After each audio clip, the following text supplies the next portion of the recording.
Hello, this is Jacob again, and I'm here with sort of a follow-up video to my video Jacob's Thoughts on Biodome and the Master of Disguise, in which I will talk about a movie and my thoughts on it. Here I'll be talking about the 1995 Australian movie Napoleon.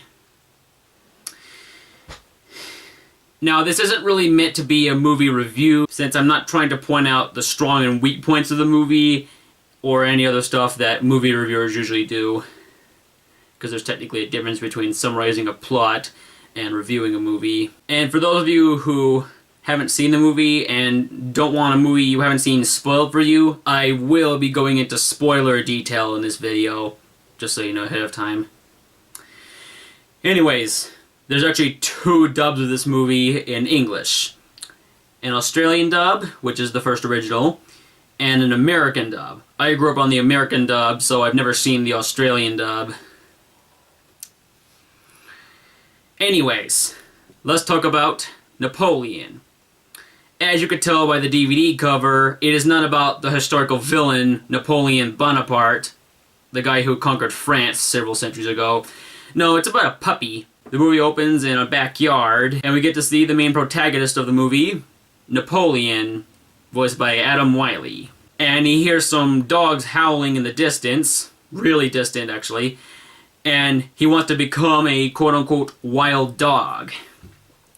And so he tries to escape his house, and there's actually a birthday party going on, and then there's this balloon, well, a basket with a bunch of balloons tied to the ground. He sees it, and then he jumps into it, and then he's just playing, of course. And then his mom is very worried that it could fly away. And then the string that's tied to the balloon comes loose, and then the balloon actually flies away. And then he starts flying away from his house. And then the balloon gets caught onto a train, and then it goes a little ways. And then the balloon is flying over the ocean, and Napoleon hates the idea of water. He doesn't like being in the water or even flying several hundred feet above it in a balloon, and he's worried that he might not come down. And then a bird flies by, and it's revealed to be a parrot named Birdo, voiced by Bronson Pinchot. Not to be confused with this Birdo. So Napoleon tells him he wants to get down, but he doesn't know how. And Birdo tries to help him by popping most of the balloons, which causes the basket to fall. And then the basket crashes, but Napoleon is luckily unharmed when he somehow gets out of the basket. And there are several hints throughout the movie that he misses his mom, even though he wants to continue his journey to become a wild dog. So then he tries to convince Birdo to go with him on his journey, but Birdo tells him that he has to catch up with his flock, since he lost them when he had to help Napoleon to get down from the balloon, and when he landed on the beach. So he tries to tell Napoleon to go back home, but being an oblivious puppy, he won't listen. And then later that night, he goes into a forest in the Australian outback. And then a tawny frogmouth, voiced by David Ogden Stiers, also tries telling him to go home. By the way, that's a bird species that's often mistaken for owls, even though you hear some hooting here and there. But again, he won't listen. And then he finds some food under a tree trunk when we come upon the villain of the movie, which is a black cat, voiced by Deborah Mooney, who apparently was once a house pet. Even it's not directly said, but it's implied that she was once a house pet, and that she escaped into the wild, and that since she's been living in the wild, she thinks that anything that moves is a mouse, and she wants to kill it. That's some pretty dark stuff right there. But she can at least tell the color and size of whatever living creature is around her, and she still thinks that she's in her house when she's really in the wild. So she attacks Napoleon, and he tries to escape. Then he's cornered on a log above some water, and the cat tries attacking Napoleon again when the tawny frogmouth comes to save him, and then he gets away. And then the next day, he has to cross a body of water, these rocks, specifically these rocks above a mini waterfall, when he sees some lorikeets who kind of act like parrots in the sense that they mimic everything you say.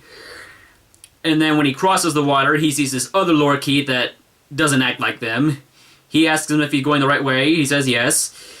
And then Napoleon decides he wants to give those lorikeets a taste of their own medicine, and then he moves on. And then he comes across a koala bear, also voiced by David Ogden Stiers, who, unfortunately for him, is not very helpful. And then Berto comes back and he complains to Napoleon that he can't find his flock. And then Napoleon tries to ask Berto how to survive the wild, which he's reluctant to do so. And he also reveals a secret to Berto, and the secret is that his real name isn't Napoleon, but his real name is actually Muffin. And then the same lorikeets from earlier, and this frog with a really deep bass voice overhear it. And then we hear a song, and in the song they're basically just making fun of his name, talking about muffins. And Berto's trying to tell them to shut up throughout it. And then Napoleon gets onto a log which floats away from the surface and then ends up in the middle of a lake. And then Berto tries to convince Napoleon to swim, in which he's reluctant to do so. So Berto has to knock him into the water by pecking him or something. And Napoleon realizes that he can swim. And then he eventually gets out, of course. And then Berto teaches him these lessons about living wild. You know, like getting food, telling whether an animal is friendly or dangerous, how to survive weather. So Napoleon comes across this flock of rabbits. I think that's probably what you call a group of rabbits. Do you call it a flock or do you call it something else? Anyway, he comes across these rabbits, and Berto tries telling him that dogs eat rabbits or something, but he doesn't, so he ends up eating moss. And then later on, when Berto tries telling him about whether animals can be friendly or dangerous, he comes across this group of wallabies who briefly explain that they were attacked by a cat, and Napoleon figures out quickly that it was that same cat that attacked him the night before. And then he learns about weather, and somehow he's in an area where there's snow. And then Berto thinks that he hears thunder, when really it's just a wild herd of horses. And Napoleon almost gets killed, and he gets really ticked at Berto for that, to the point where he tries running without him. Then he goes into a body of tall grass because he smells something. And then he sees this snake, voiced by Maurice LaMarche, who warns him not to go any further. And at first he looks like he's going to listen until he hears Berto, and then he goes further anyway. And then it's revealed that the grass field that he's in is on fire, and then Berto helps him get out of there, and then he's luckily unharmed in the fire, in the grass field which is on fire. And then the cat comes back, and then tries to attack Napoleon again, to which he and Berto escape, somewhat. And then Berto finds his flock, but the cat goes there, and he's about to attack the flock when Napoleon saves the flock from being attacked by the cat, in which he unintentionally scares them away in the process. And then the cat scares away Berto, and Napoleon finds him shortly after.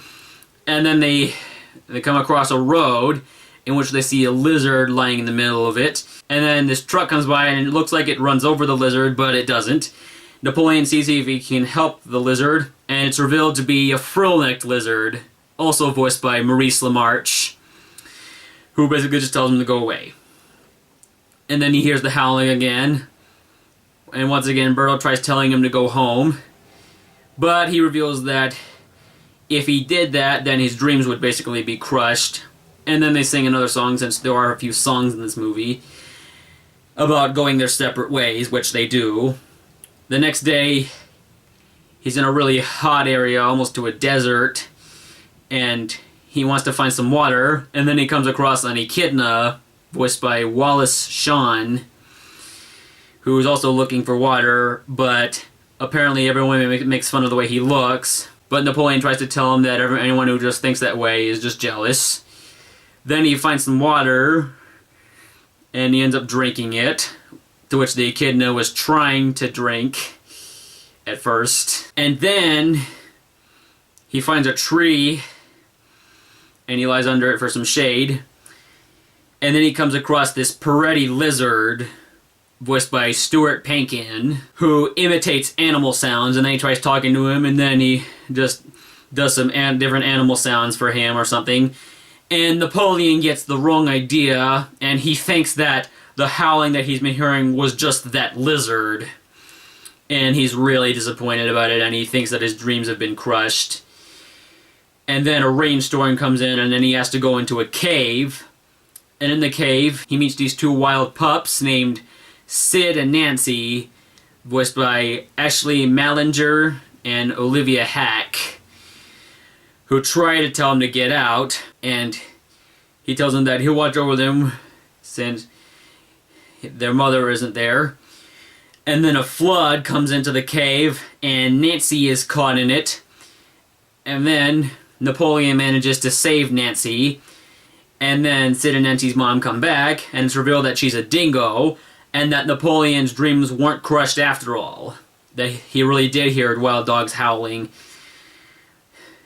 and that they do exist. And then he faints, and the next morning, Sid and Nancy's mom wants to thank him for saving them, when really he just saved Nancy. And he tells them that he wants to be a wild dog, and then after some time passes of him being in the cave with the three of them, he goes out with Sid and Nancy's mom, and she asks him some questions about why he left home and what his experience in the wild was like. And then he eventually realizes that he really did live his dream in his heart. And then he wants to go home because he misses his mom, because, like I said earlier, there have been hints where he misses his mom. And he goes back a little ways in a kangaroo's pouch, to which he hates it. And then he finds his way outside of the outback and back on the beach where he landed. And then he finds a penguin named Conan, voiced by Casey C. Musco, I'm not sure how you pronounce that. Here's the name on screen. Who actually acts a lot like Napoleon did in the beginning of the movie, and Napoleon tries to convince him to do otherwise. And it's also revealed that Conan's real name is Pengy. And then later that night, the cat comes back to have, well, I guess, a final battle with Napoleon. And then, I guess he kind of does have a battle with her. And he almost gets knocked off a cliff by the cat. And he tries to convince her that she's gone mad and that she's in the wild and that there are no mice around. But she's too stubborn to listen. And then she tries attacking him.